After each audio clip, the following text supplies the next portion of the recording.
Assalamualaikum warahmatullahi wabarakatuh. Selamat pagi anak-anak. Jumpa lagi dengan Bu Neti di ruang belajar IPA kelas 9. Hari ini kita akan lanjutkan pembahasan materi kita mengenai konsep fisika. Untuk kali ini kita akan mulai dengan membahas materi tentang listrik statis. Nah, listrik, kalau mendengar kata-kata listrik mungkin kita sudah tidak asing lagi. Karena apa? Karena listrik ini begitu dekat dan begitu pentingnya dalam kehidupan kita. Nah, ingatan kita pasti selalu ke benda-benda yang selalu berhubungan dengan listrik, seperti lampu yang pertama, ya, kemudian televisi, kulkas, AC. Kemudian yang tidak kalah pentingnya untuk saat sekarang ini adalah apa? Yaitu telepon genggam, laptop, ya, yang begitu kita butuhkan saat pembelajaran daring seperti ini. Kalau listrik mati dan HP kita habis baterai atau laptop kita habis baterai, nah kita akan kewalahan. Kenapa? Karena tidak adanya arus listrik yang mengalir ke barang-barang elektronik kita. Nah, untuk sekarang kita akan memfokuskan mempelajari tentang listrik statis. Nah, secara fisika itu listrik terbagi atas dua, yaitu listrik statis dan listrik dinamis. Nah, untuk pertemuan ini kita akan bahas terlebih dahulu listrik statis. Nah, sebelum mempelajarinya, kamu harus memahami terlebih dahulu apa tujuan pelajaran kita pada hari ini. Tujuan pembelajaran kita pada hari ini yang pertama adalah menyebutkan contoh gejala listrik statis yang terjadi dalam kehidupan sehari-hari. Yang kedua, menyebutkan jenis-jenis muatan listrik, kemudian menjelaskan interaksi dua muatan listrik, kemudian menjelaskan fungsi dan prinsip kerja elektroskop, kemudian menyebutkan faktor-faktor yang mempengaruhi besarnya gaya kolom dua muatan listrik. Yang terakhir adalah menghitung berapa besarnya gaya kolom antara dua muatan listrik. Listrik statis. Apa itu listrik statis? Secara perkata itu bisa kita penggal listrik, ya, dan statis. Listrik itu artinya adalah kumpulan muatan listrik yang berupa proton dan elektron. Sementara statis itu adalah artinya diam atau tetap. Jadi kalau kita gabung listrik statis itu adalah kumpulan muatan listrik dalam jumlah tertentu yang tidak mengalir atau tetap, atau dengan kata lain diam. Nah, kira-kira apa ya contoh gejala-gejala listrik statis dalam kehidupan sehari-hari? Nah, ini bisa kita lihat pada peristiwa terjadinya petir. Nah, sekarang coba silakan kamu simak tayangan berikut ini bagaimana terjadinya petir dan apa sebabnya. Ketika hujan lebat turun, kita sering mendengar suara dentuman yang sangat besar dan sebuah kilatan di langit. Fenomena tersebut dinamakan dengan petir atau halilintar. Tapi, tahukah kamu, faktanya fenomena petir tersebut bisa ditemukan di kehidupan sehari-hari. Ketika kamu usai menonton TV dan mematikannya dan mencoba menyentuh layar, terkadang kita mendapatkan sensasi kesetrum. Itulah fenomena petir dalam skala yang sangat kecil, yang biasa disebut listrik statis. Listrik statis tersebut bermuatan sangat kecil dan hanya berada di satu tempat selama beberapa saat. Listrik statis dapat dibuat dengan cara menggosokkan dua buah benda. Fenomena tersebut sama dengan yang biasa terlihat di langit, tetapi skalanya sangat besar. Pada kasus di langit, awan terus bergerak secara teratur dan terus-menerus. Selama pergerakan ini, awan akan berinteraksi dengan awan lainnya, sehingga muatan yang negatif akan berkumpul pada satu sisi saja, dan sisi sebaliknya akan berkumpul muatan positif. Jika perbedaan potensial antara awan dan bumi cukup besar, hal ini akan mengakibatkan terjadinya pembuangan muatan negatif dari awan ke bumi untuk mencapai keseimbangan. Pada saat proses pembuangan muatan ini, media yang dilalui adalah udara. pada saat muatan negatif mampu menembus ambang batas isolasi udara, saat itulah terjadi ledakan suara yang kita dengar sebagai suara menggelegar atau disebut guntur. Kenapa guntur lebih lambat dibanding petir? Karena kecepatan cahaya lebih cepat dibanding kecepatan suara, maka petir akan terjadi lebih dahulu dibanding guntur. Di samping peristiwa terjadinya petir, ada lagi contoh-contoh gejala listrik statis yang bisa kita amati dalam kehidupan sehari-hari. Misalnya seperti ini. Ini sering kita amati dan sering kita alami ya. Mungkin kamu pernah menggosok-gosokkan penggaris atau sisir ke rambut kamu, kemudian mendekatkan ke sobekan kertas. Nah, dan kita lihat, maka sobekan kertas itu akan tertarik oleh penggaris atau sisir yang sudah kita gosokkan ke rambut kita. Atau juga balon yang kita gosok-gosokkan ke rambut, itu kalau kita dekatkan ke sobekan kertas atau ke bulu tangan kita juga bisa berdiri. Nah, kemudian juga bisa kita lihat dan kita alami sendiri, ada debu yang menempel di layar televisi. Nah, atau juga mungkin sewaktu kamu mematikan televisi, nah kita dekatkan bulu tangan kita ke layarnya, itu seolah bulu tangan kita tertarik.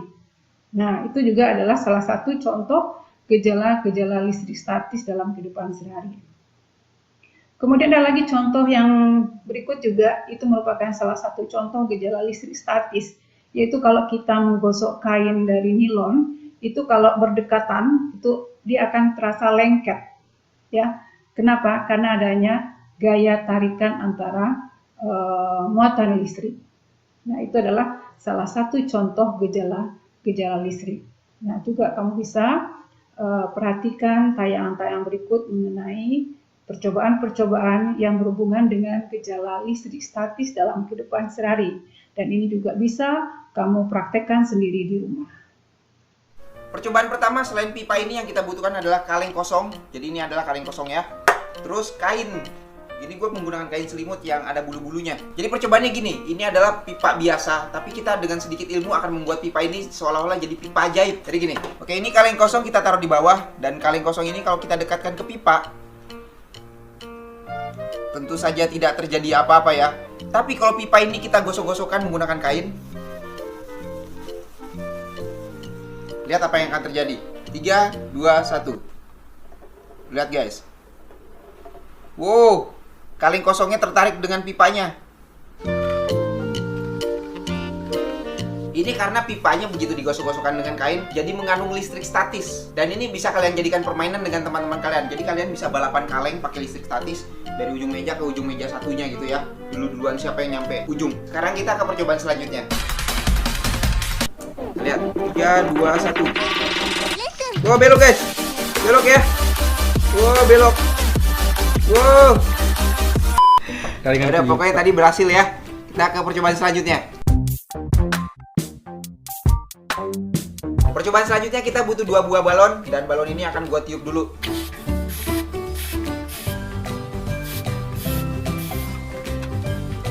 Oke, di sini gue udah punya 2 buah balon, warna biru dan warna kuning, dan kita akan menggunakan tongkat ini, tongkat pipa ini akan kita gosok-gosokkan biar ada listrik statis, dan gue akan mencoba membelah balon ini di tengah-tengahnya. Apakah dia bakal menjauh, apakah bakal mendekat? Balonnya akan gue ini deh, agak sedikit dipisah ya balonnya. Nah, balonnya agak sedikit dipisah, dan gue akan taruh pipanya ini di tengah-tengah. Kita lihat balonnya akan menjauh atau mendekat. Oke, komen dulu dong di bawah, komen dulu di bawah, balonnya bakal menjauh atau mendekat ke pipanya. Komen ya di bawah. Oke, kalau udah komen, sekarang kita bakal coba. 3, 2, 1. Oh, menjauh guys ternyata. Yang kuning menjauh ya. Yang biru kayak nggak bereaksi apa-apa. Tapi kok menjauhnya nggak ini banget ya. Apa balonnya kurang gede kali? Wow, menjauh guys. Guys.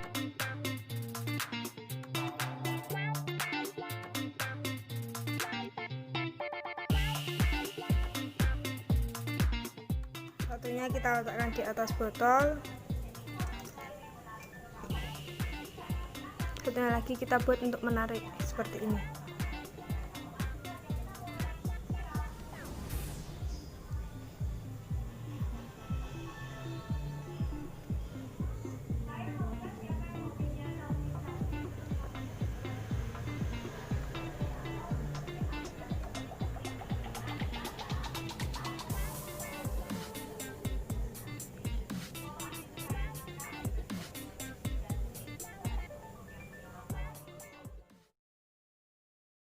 Setelah kamu mengamati beberapa peristiwa yang berhubungan dengan gejala listrik statis, dan kamu juga bisa melakukan berbagai macam percobaannya, maka kita akan lanjutkan dengan pembahasan mengenai listrik statis. Nah, yaitu jadi listrik statis itu adalah listrik yang tidak mengalir atau diam. Nah, dalam percobaan yang sudah kamu lihat, nah, secari kertas dapat ditarik oleh penggaris yang sudah kita gosok-gosokkan ke rambut atau ke kain. Nah, mengapa penggaris plastik yang digosok-gosokkan pada rambut itu dapat menarik kertas-kertas kecil? Nah, untuk menjawab pertanyaan di atas, kamu perlu memahami terlebih dahulu tentang atom. Kita mulai dengan membahas tentang atom. Kamu mungkin sudah mengetahui apa itu atom. Atom itu adalah bagian terkecil yang menyusun suatu zat. Nah, di mana satu atom itu terdiri dari partikel-partikel subatom. Apa saja partikel-partikel subatom? Nah, ada 3. Ada yang namanya proton. Nah, proton ini bermuatan positif. Ada yang namanya neutron. Nah, neutron ini bermuatan tidak bermuatan. Ya. Kemudian ada yang ketiga namanya elektron. Nah, elektron inilah yang bermuatan negatif. Nah, kamu lihat gambar yang ada di slide. Nah, yang bergerak mengelilingi inti atom itu adalah elektron. Sementara yang membentuk inti atom itu adalah proton dan neutron. Susunan partikel zat padat, di mana kalau satu zat padat, itu kalau kita bagi-bagi lagi, itu kita akan dapatkan bagian yang paling kecil, itu yang namanya adalah atom. Nah, di mana satu atom ini terdiri dari inti atom. Nah, inti atom ini disusun oleh proton dan neutron, di mana proton tadi adalah bermuatan positif dan neutron itu tidak bermuatan. Nah, elektron itu mengelilingi inti atom dan elektron ini bermuatan negatif.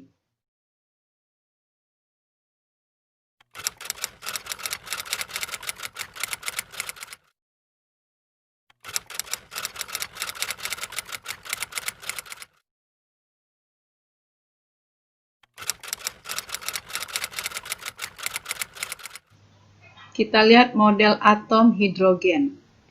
Atom hidrogen pada gambar kita lihat memiliki 1 proton dan 1 elektron.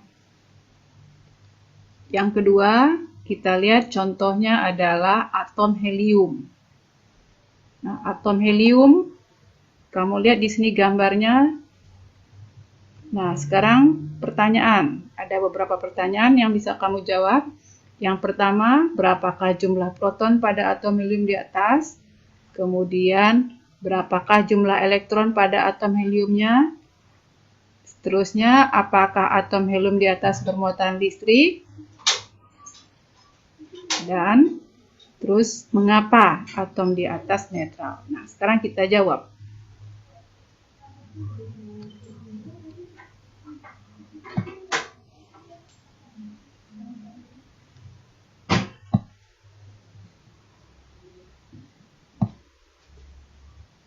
Kita jawab, berapakah jumlah proton pada atom helium di atas? Sekarang lihat gambar, proton ini gambar warna merah, berarti jumlah protonnya ada 2. Kemudian berapakah jumlah elektron pada atom helium di atas? Nah, elektronnya yang di luar, yang mengelilingi inti atom, juga ada 2, 1, 2. Nah, apakah atom helium di atas bermuatan listrik? Nah, ingat, kalau jumlah proton dan elektronnya sama, berarti atom ini tidak bermuatan, atau dengan kata lain netral.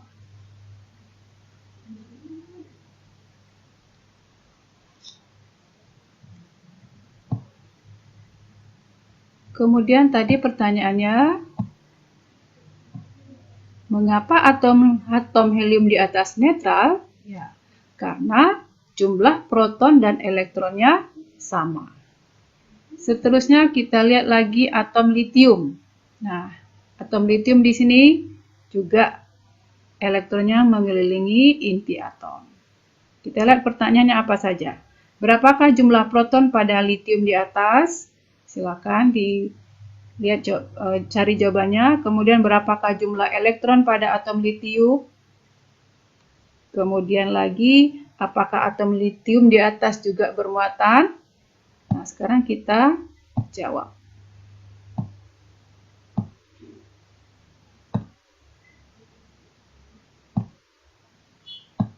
Pertanyaan pertama, berapakah jumlah proton pada atom litium di atas?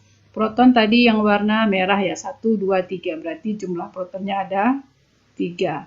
Elektronnya, jumlah elektron pada atom litium di atas. Coba elektron warna coklat ya. 1, 2, 3. Ya, jadi juga ada 3. Nah, apakah atom litium di atas bermuatan listrik?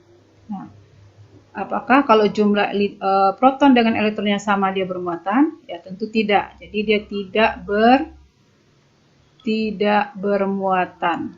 Atau dengan kata lain, sama dengan netral.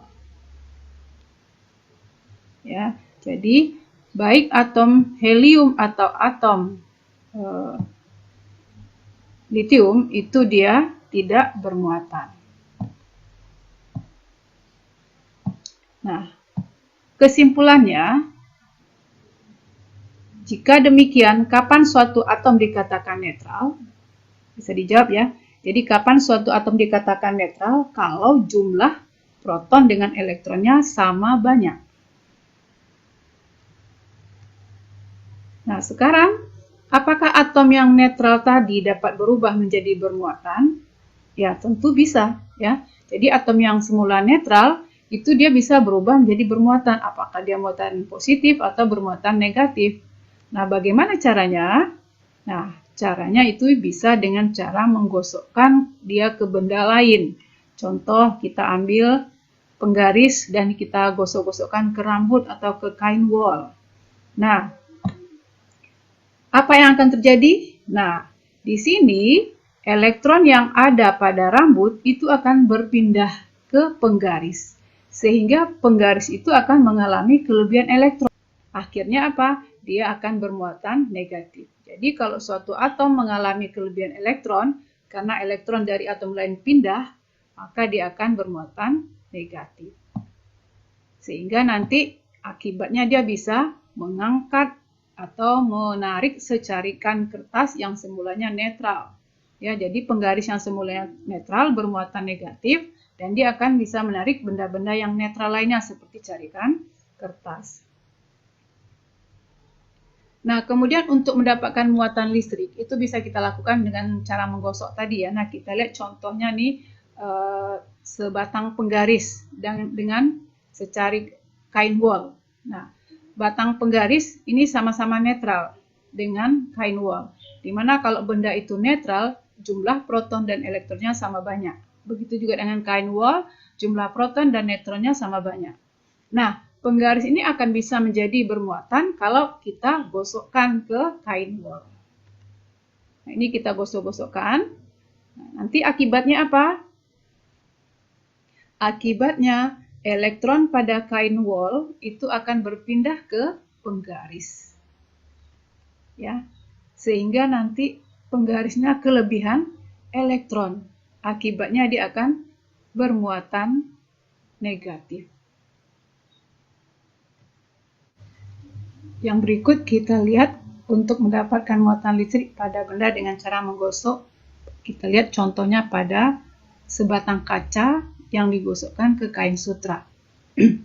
Sebatang kaca yang semulanya netral, artinya muatan positif dengan negatifnya sama banyak, dan juga kain sutra yang semulanya netral, yang jumlah proton atau positif dengan negatifnya sama banyak. Nah, ini akan bisa berubah menjadi bermuatan. Nah, dengan cara menggosokkan ke kain sutra. Jadi sebatang kaca kita gosokkan ke kain sutra, akibatnya apa? Elektron pada kaca ini akan berpindah ke kain sutra. Akibatnya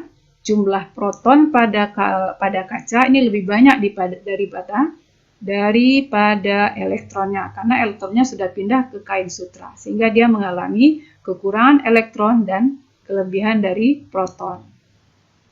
Sehingga nanti dia akan memiliki muatan positif. Jadi kaca yang sudah digosokkan ke kain sutra itu akan bermuatan positif, karena elektronnya tadi sudah pindah ke kain sutra.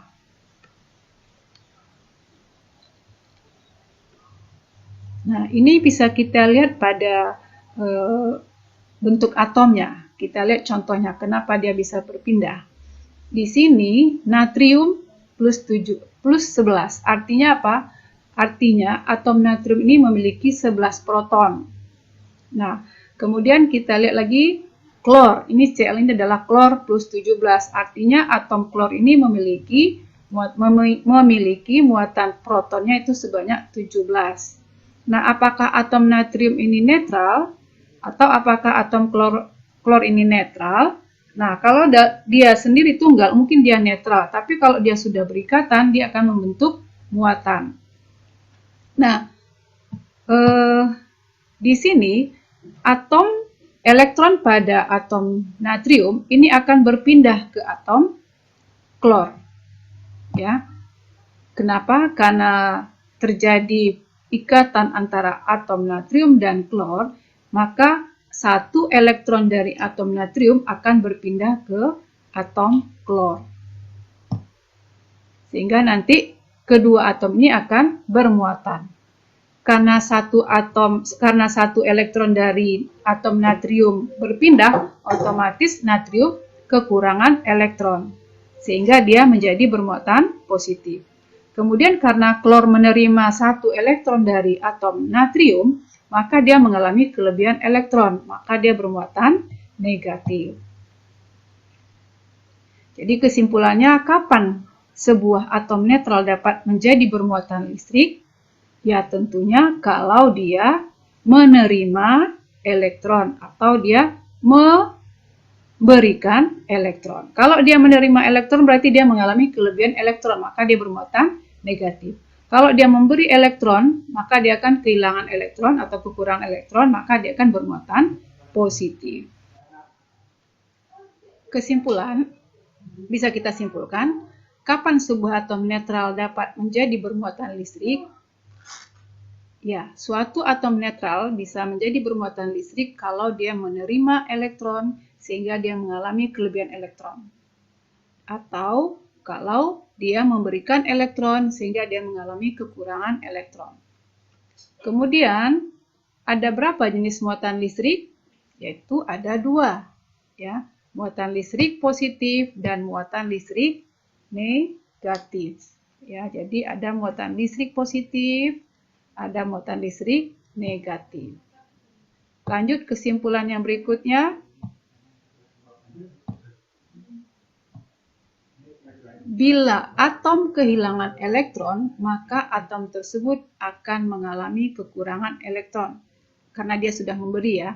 Dan menjadi bermuatan listrik jenis apakah dia? Yaitu dia nanti akan menjadi bermuatan, kalau dia sudah kehilangan elektron, maka dia akan bermuatan positif. Kemudian bila atom menerima elektron, maka atom tersebut akan mengalami kelebihan elektron dan menjadi bermuatan listrik apa dia? Yaitu kalau dia sudah mengalami kelebihan elektron, maka dia akan bermuatan negatif. Kita lanjut ke interaksi muatan listrik. Nah, antara dua buah muatan listrik itu dapat saling berinteraksi. Nah, kalau kaca bermuatan positif dengan kaca yang bermuatan positif kita dekatkan, itu dia saling tolak-menolak. Jadi muatan yang sejenis kalau didekatkan dia akan saling tolak-menolak. Nah, sekarang plastik bermuatan negatif kita dekatkan dengan kaca yang bermuatan positif. Nah, kira-kira bagaimana? Ya, tentunya dia akan saling tarik-menarik. Jadi muatan kalau yang tidak sejenis, kalau didekatkan, dia akan saling tarik-menarik. Tahu nggak kamu bagaimana cara mengetahui suatu benda itu bermuatan listrik atau tidak?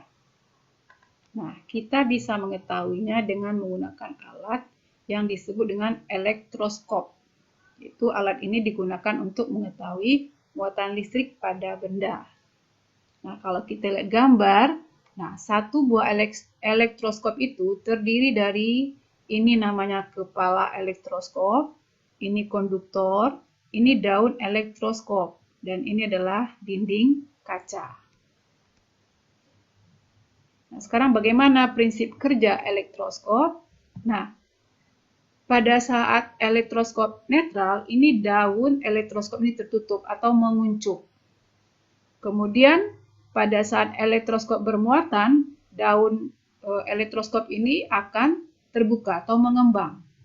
Baik dia bermuatan positif atau bermuatan negatif. Dia akan saling tolak-menolak sehingga dia akan mengembang. Nah, kita lihat bagaimana elektroskop menentukan benda itu bermuatan listrik dengan cara induksi ya.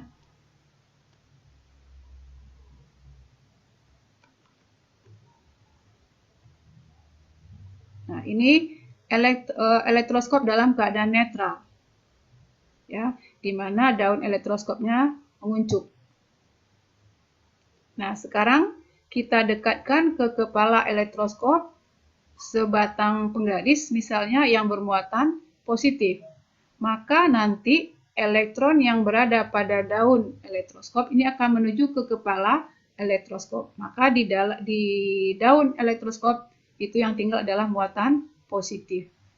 Akibatnya daun elektroskop itu akan mengembang. Jadi elektronnya bergerak menuju ke kepala elektroskop. Kemudian lagi kalau ke elektroskop kita dekatkan lagi benda yang netral. Ya, kita dekatkan ini, maka nanti kepala elektroskop yang disentuh dengan tangan, maka elektron yang ada dari bumi atau dari tubuh ini akan mengalir menuju ke elektroskop sehingga dia nanti menjadi netral. Maka daun elektroskopnya kembali menguncup. Kemudian elektroskop ini akan menjadi bermuatan negatif karena dia menerima elektron dari bumi. Nah, jenis muatan benda terinduksi berlawanan dengan jenis muatan benda yang menginduksinya.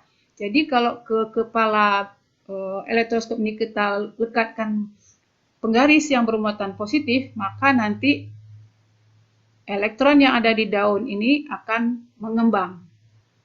Elektron yang ada pada daun elektroskop akan menuju ke kepala elektroskop sehingga daun pada elektroskop ini akan mengembang. Ya, seperti ini. Nah, kalau kita dekatkan lagi benda yang netral, maka dia akan menguncup. Ya.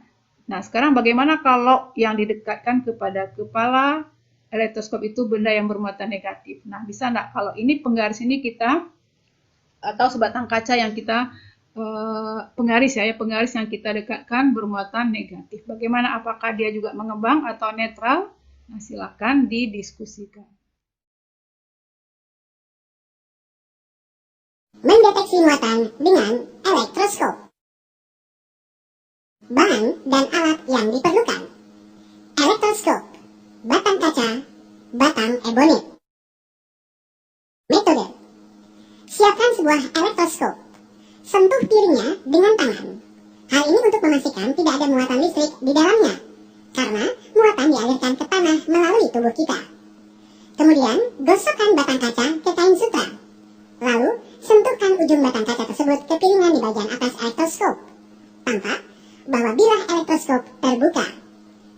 Ketika batang kaca menyentuh piringan kuningan elektroskop, maka elektron bebas bergerak dari piringan menuju batang kaca. Hal ini menyebabkan kekurangan elektron pada piringan kuningan. Untuk mengisi kekurangan ini, elektron-elektron dari bilah elektroskop mengalir menuju piringan. Hal ini menyebabkan pengurangan elektron pada bilah elektroskop. Akibatnya, sekarang bilah menjadi bermuatan positif, saling tolak-menolak, dan mengembang. Demikian pula ketika batang ebonit yang telah digosok ke kain bludru kemudian disentuhkan ke piringan elektroskop, maka bilahnya akan mengembang. Hal ini terjadi karena elektron bebas dari batang ebonit mengalir ke piringan dan terus menuju bilah elektroskop. Karena kedua bilah bermuatan negatif, maka kedua bilah mengembang. Jadi, kita dapat menyimpulkan bahwa jika sebuah benda disentuhkan ke piringan elektroskop, lalu kedua bilahnya mengembang, maka benda tersebut pastilah bermuatan listrik. Namun, sampai pada tahap ini, kita belum dapat mengetahui sifat muatan listrik. Demikianlah anak-anak pembahasan materi kita hari ini. Semoga kamu dapat mengerti dan memahaminya. Dan kita akan lanjutkan minggu depan. Dan jika kamu masih ada yang ragu atau yang bertanya, silahkan kamu bertanya melalui chat WA. Sampai jumpa minggu depan. Terima kasih. Assalamualaikum warahmatullahi wabarakatuh.